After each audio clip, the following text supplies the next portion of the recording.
kita akan lihat sedikit video cuplikan dari usaha Pak Anjar. Mari.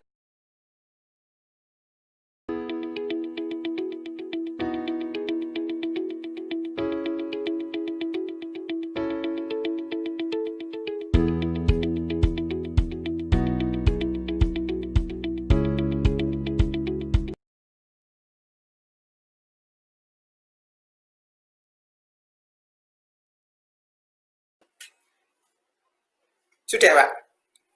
Bentar banget, Pak. Kurang lama itu. Itu tadi buatnya 10 menit sebelum acara ini, Mas. Oh, gitu. Pak Anjar, kalau tadi sempat dijelaskan bahwa usaha jenengan ini di bidang perkantoran dan alat-alat sekolah ya, Pak? Boleh diceritakan ke kita, Pak, kenapa Anda memilih bidang itu? Emang nggak ada yang lain, Pak? Jadi kita mulai bisnis tahun 2007, Mas, sebetulnya. Kita awal dari penerbitan buku, awal kita adalah penerbitan buku. 2012 kita masuk ke toko. Kita beberapa toko di Jawa Tengah dan Jawa Timur, ada 5 outlet ya. Di mall, rata-rata di mall, Mas. Nah, 2012-2013 kita mengalami tutup semua. Jadi, nah, 2012 itu tutup, mengalami kerugian yang agak lumayan banyak ya, karena kita menutup di 4 outlet ya, yang rata-rata di mall. Kita mau nutup aja bingung mau naruh barangnya di mana. Ada 3 tempat untuk menaruh rak-rak dan produk-produk yang kita punya. Itu 2012 ya, lebih banyak banget waktu itu. Terus hari ini kita mulai 2000, setelah itu kita masuk ke distribusi. Jadi lebih banyak kita mengerjakan proyek-proyek ya, baik pemerintah atau swasta, tentang membangun perkantoran ya, mulai dari kebutuhan kantor sampai dengan rumah. Jadi yang hari ini kita tempati sebetulnya malah usahanya yang penerbitan buku. Jadi ada perusahaan, Pak? Dua. Fokusnya 2. Berarti ini percetakan sama stationery? Yang kedua penerbitan sama percetakan. Oh, percetakan. Yang hari ini saya tempati ini sekarang. Siap. Pak, kalau bicara masalah sukses nih, Pak, mungkin orang melihat Pak Anjar sekarang ini sudah sukses ya, memiliki 2 perusahaan. Kalau di balik suatu perjuangan itu pasti ada yang namanya proses nih ya, Pak. Bagaimana Bapak itu pernah jatuh bangunnya? Seperti apa, Pak, saat jenengan itu merintis atau mungkin proses ketika Anda sampai titik ini seperti apa? Bagi saya sukses itu proses ya, tidak ada kata terakhir ya. Jadi proses yang terus-menerus itu namanya sukses. Kalau bicaranya sukses adalah finansial, tentu ya tidak akan pernah selesai. Jadi kalau saya adalah sukses ya proses yang akan kita terus jalan. Saya ingin ini selesai kena, selesai ini jadi terus naik. Itu adalah proses menurut saya seperti itu. Jadi arti sebuah sukses adalah proses menurut saya. Ya, tidak ada ujungnya. Sampai dengan kita bermanfaat bagi masyarakat, bagi ya karyawan, bagi semua. Jadi bagi saya sebuah sukses ya kita bisa bermanfaat untuk semua orang. Saya seperti itu, Mas. Jadi bukan tolak ukurnya uangnya sekian, punya mobil sekian. Saya seperti itu. Tadi sempat Pak Anjar mengatakan bahwa pernah mengalami jatuh ya, atau mungkin bisa dikatakan bangkrut. Itu tahun berapa dan seperti apa, Pak, ceritanya? Jadi tahun 2007 saya kan buat, sebetulnya 2005 lah saya kita aktif 2005, 2007 mulai aktif, terus 2012, 2013 kita memang mengalami drop ya, karena saya banyak nyewa di mall ya, toko kita banyak di mall, rata-rata nyewa semua. Tapi banyak ilmu yang sebetulnya belum punya, jadi keilmuannya belum ada, tapi langsung buat cabangnya banyak. Jadi, mungkin salah satu kegagalan itu ya. Jadi perlu dibelajar lagi. Jadi saya makanya berterima kasih teman-teman TDA yang bisa menjadi spirit ya. Semangat untuk belajar itu tidak pernah berhenti lah. Saya akan kayak haus ilmu terus.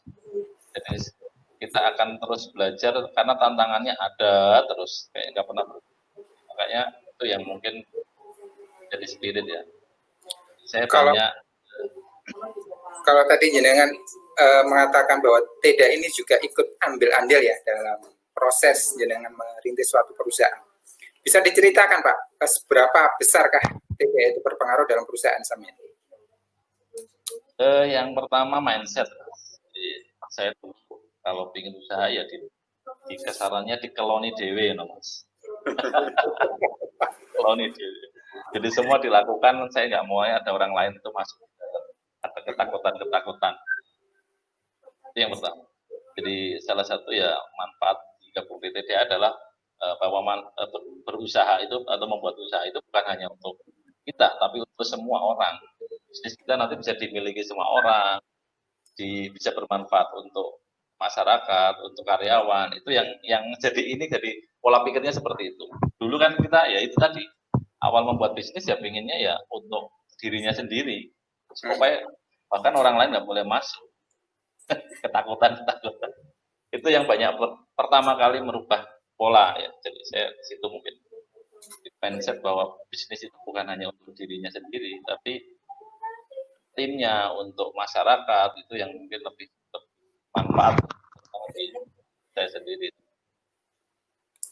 Terus Pak, TDA itu buat teman-teman Kediri itu kan punya arti ya Pak, bahwa teman-teman yang ikut TDA itu dengan kepanjangan tidak dapat apa-apa ya. Nah, kebanyakan kan teman berharap ketika ikut TDA itu dapat apa Pak? Kira-kira yang salah atau yang harus dirubah itu seperti apa Pak? Apakah mindsetnya atau seperti apa? Ya saran saya jangan gabung TDA Mas, tidak ada untungnya Mas. Oh gitu. Nah kenapa jadi gabung? Nah itu saya saja yang dapat untungnya, yang lain jangan. Oh gitu. Ya karena kadang barang yang bagus itu tidak suka banyak peminat ya biasanya gitu. Jadi emas itu kan nyarinya susah Mas. Betul. Jadi kadang teman-teman masuk di TDA ya pinginnya langsung kayak transaksi gitu ya. Saya membayar berapa, saya dapat berapa gitu ya. Padahal di TDA kayaknya justru yang sistemnya seperti itu besoknya hilang Mas. Hilang.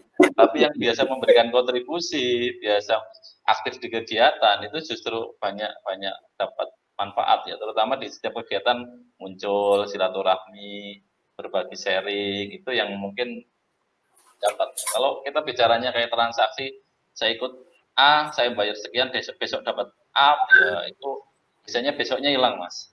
Oh gitu. Besoknya hilang. Iya. Kalau member di TDA Kediri ada berapa Pak? Jadi yang aktif itu sekitar 200 ya Mas. Saya mengamati banyak perubahan teman-teman ya. Dulunya seperti itu, sekarang sudah jadi big boss ya kayak Mas Wahyu tadi, besok nanti ya Mas Wahyu.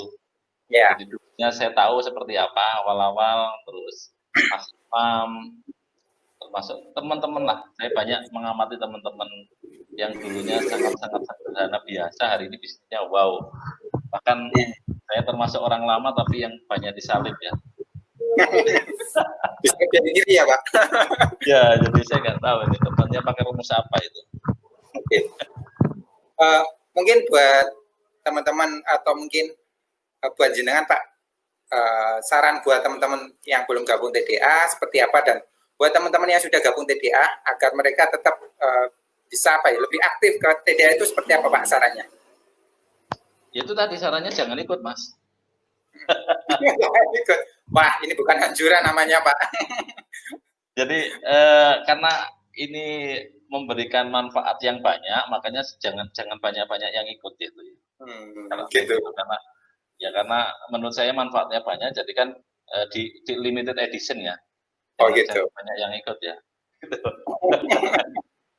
Jadi kalau teman-teman yang ingin usaha kok nggak gabung ya janganlah, nanti malah sukses malah repot nanti. Oke.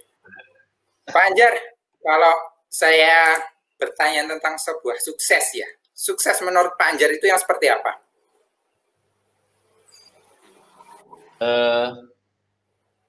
Gak susah ya saya menyampaikan.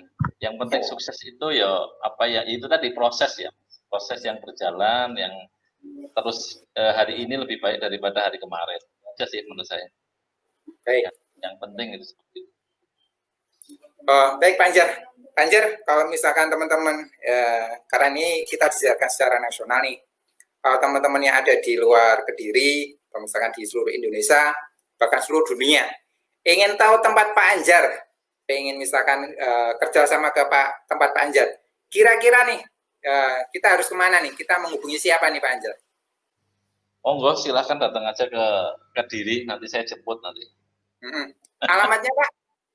Jadi alamat kita di Kediri Kota ya. Kalau bisnis saya ada satu di Jalan Brigjen Pol 5 Bali, ya di daerah pesantren ya. Yang satu di Jalan Pesantren juga nomor 12 itu Mas. Untuk yang ingin membuat kantor atau reseller atau buku ya silahkan aja di tempat kita kalau bisa jadi peluang. Ada buku teman-teman TDA Kediri Pak yang sudah publish atau sudah dicetak? Wow, ada berapa? 2 Pak? Ada 4 ya. Ada 4 ya, mantap. Punya siapa Pak? Ini Pak Fianda, kalau ini Pak Suryo, satu lagi Pak Agung ya, Agung tentang SDM, kelola SDM, apa ya? Satu lagi tentang kecanduan sholat ya. Oh, jaga sholat.